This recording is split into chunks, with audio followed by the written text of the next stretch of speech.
So I wanted to bring you the latest reporting on these stimulus negotiations.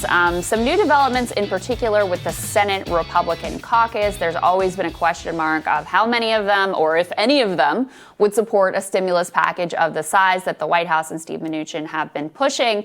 So I'll start with the good news. Senator Rubio has come out and said, okay, this isn't perfect, but I would support the deal. Sounds supportive of a $1.8 trillion bill, even if it's more expensive than you want, saying we run the risk of structural damage to our economy. If we do nothing, we do need to do more, which should be obvious to all, but apparently is not. So we thank the senator for being on the right side of this one. No, literally the only Republican with any stones in this entire thing to come out and be on the side of the people, especially when his colleague, Senator Rick Scott, is one of the chief opponents of such a deal. It's not a surprise. Rubio is the one who created the Paycheck Protection Program, chairman of the Small Business Committee, one of the most forward-thinking Republicans during this entire crisis. And want to make sure I applaud him seriously because it takes real guts to stand up against the entire Washington GOP establishment. And that's what our friend Jeff Stein reports over at the Washington Post. Let's throw this story up there on the screen. I mean, it makes your blood boil, which is that, I mean, just Republican after Republican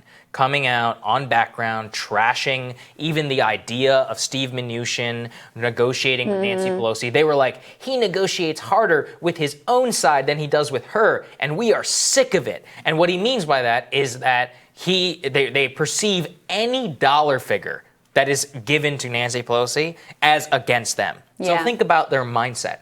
Any extra dollar, not about what it's for, not about just dollars, is a loss for them. This ideology. I mean, this is a cult, a deficit cult, essentially. And the closer we get to the election and the more that Trump's political fortunes seem to be, on the downswing, the less that he has, the less power he has to ultimately pressure them to go along. That's part of the dynamic that's unfolding here, too, is the closer that they get to Election Day, the less impetus, and this is what Jeff Stein was telling us yesterday, the less impetus the Senate Republicans have actually to do something. On the flip side, the Democrats are the exact opposite. The closer they get to Election Day, the more they want to do something, because then you pass a deal right before Election Day, Trump doesn't really have a chance to get a bump out of that. Checks can't go out and land in people's mailboxes before that happened, or in their bank accounts, rather.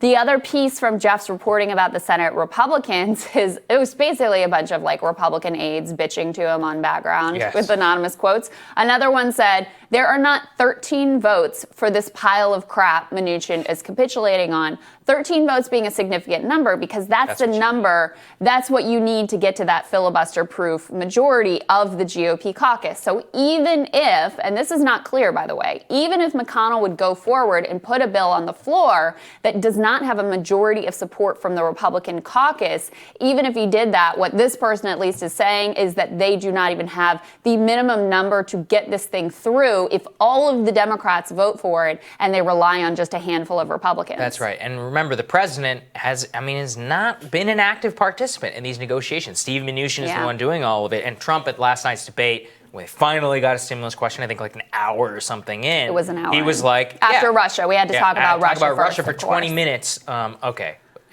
Don't get me started. So he, finally comes out and he's like, look, if we have a deal, the Republicans will support it. Not a large guarantee of that, especially if he's not willing to put everything on the line. Look, these people can't be seen as publicly crossing Trump, but he's not been willing to draw that line yet.